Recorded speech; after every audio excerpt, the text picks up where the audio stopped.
Have you ever noticed something strange? Two dentists, same city, same qualification, same experience. One of them keeps getting patients asking for discounts and the other almost never does. Why does this happen? In this video, I tell you exactly why this happens.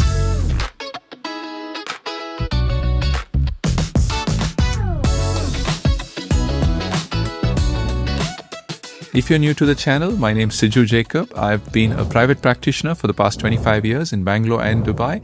In addition to private practice, I've been teaching dentists to be the best version of themselves for more than 20 years. If you'd like a short email from me every week filled with useful dental tips and information, then do check out my weekly newsletter, Wisdom Wednesdays. I've put the link in the description below. Patients asking for discounts. If this is something that happens occasionally, then that's fine because it happens in virtually every clinic. But if every second patient that walks into your clinic is asking for discounts, then there is a problem with how your clinic is perceived by the patient walking in. If cost is the first thing that a patient asks when they walk into your clinic for the first time, they start comparing you to other dentists and then they push you for discounts, then it's no longer about the economy or your surrounding. It means your practice is sending out the wrong signals. In this video, we'll talk about why this happens and what to do to prevent this. And it has nothing to do with how high or low your fees are. Dentistry is a service. It is not a commodity. And if we start selling it like a commodity, then it is no wonder that people come and ask for discounts. Let's compare the example of someone walking into a 5-star hotel versus a fast food joint. When one walks into a 5-star hotel, one is not just paying for the food, one is paying for all the rest of the things that go along with the food, the service, the ambience, how you're treated. The food is only part of the value. Dentistry works exactly the same way. Yes, the quality of the work is important, but one is not paying for just the work alone. One is paying for a whole lot of things. In this video, we'll talk about what those 5 factors are which transform your clinic from a place which sells a product into one that sells a service. In my opinion, there are 5 factors that create value in a dental practice. They are skill, experience, location, ambience, and service. Let's look at each of these in detail. The number 1 factor is skill. You have to be skilled at what you do to charge a premium for your services. So you just can't walk in straight after dental school and charge a premium for your services. You have to work somewhere, gain a reasonable amount of skill in what you do, and only then can you charge a premium for your services. So one cannot bypass this basic fundamental thing that one needs to have. So you will find that the people who charge the most and the people who get patients who no longer bargain with them are usually people who have a fair degree of skill. The second factor that creates value is experience. So you might be skilled in a particular procedure, but with experience, what happens is you learn from your mistakes and you kind of avoid the mistakes that a newcomer would commit. However, experience doesn't mean just the number of years. It means, do you have the skills to learn from your mistakes and improve year after year?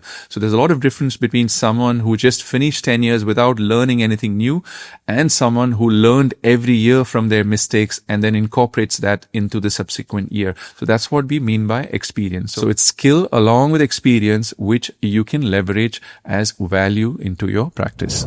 The third factor is location.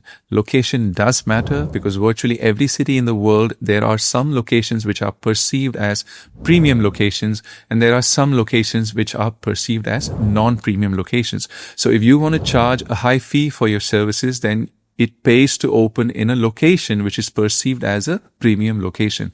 It will be very difficult for you to open your clinic in a so-called low-budget area and then charge a very high fee. It is possible, and there are examples of people who have done that, but it is a much tougher road. So if you are someone who wants to price your services at a high premium, then it pays to open it in a location which is also perceived as premium location.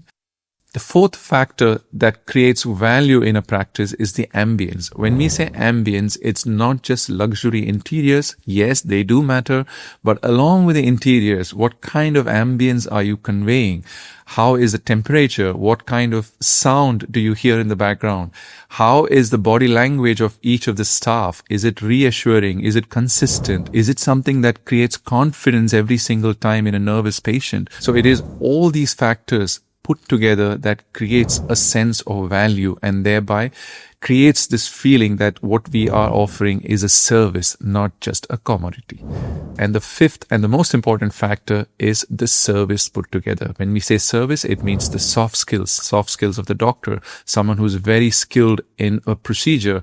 If they don't have the soft skills to communicate with the patient, build rapport with the patient, take time to spend with the patient, explaining the procedure, treat the patient as a human being. So if one doesn't have a system in your clinic where you allocate certain time to the patient and then take care of these things so that you can deliver service to the patient and not just a procedure or a commodity, that creates tremendous value. So service is a combination of everything we described put together in a package which appeals to the emotion of the patient, and the patient understands that this is a practice where service is valued. So a clinician who is tremendously skilled, has experience, and is able to combine those factors with a great location and amazing service and soft skills where you build rapport with the patient, spend quality time with the patient, then all these subtly communicate to the patient that this is a practice where they provide service and not just a commodity. So it'd be very difficult for a patient to walk into that practice